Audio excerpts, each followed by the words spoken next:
Hai, saya Nur Diana Nawar Ibrahim, rangkuman berita Malaysia Now hari ini 20 November.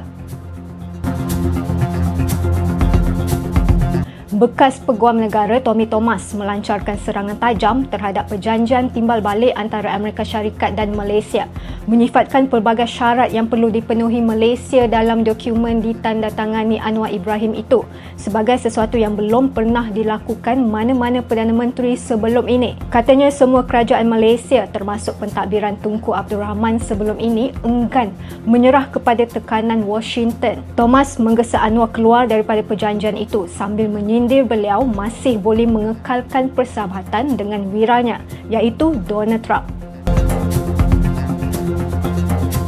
Pendedah maklumat Albert Tay mempersoalkan mengapa tiada laporan polis atau tindakan undang-undang diambil terhadapnya jika dakwaan yang mengaitkan beberapa ahli politik Sabah dengan skandal lesen perlobongan tidak benar.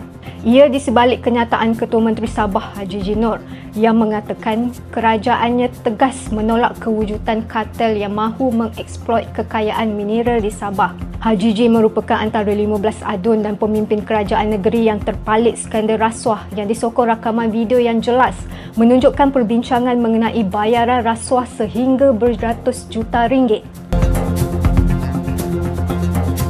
Bekas Menteri Ekonomi Rafizi Ramli mendedahkan setiausaha politik Anwar Ibrahim, Samsul Iskandar Muhammad Akin adalah individu yang terkait dengan dakwaan menulis surat sokongan untuk 6 kontraktor dalam projek pembinaan sebuah hospital tahun lalu. Berikutan itu, Rafizi berkata Samsul harus dipecat sambil mendakwa ia bukan pertama kali beliau dikaitkan dengan kes seumpama itu. Malah beliau juga pernah membuat aduan serupa melibatkan Samsul. Jangan tegur keras. Pecat sahaja. Ini bukan kali pertama. Malah saya sendiri pernah membincangkan beberapa aduan seperti ini dengan Datuk Seri Anwar. PM kata dia akan semak. Lepas semak, dia juga sahkan yang saya sebut itu betul. Tapi sehingga sekarang, setiausaha politik kanan itu masih kekal di situ.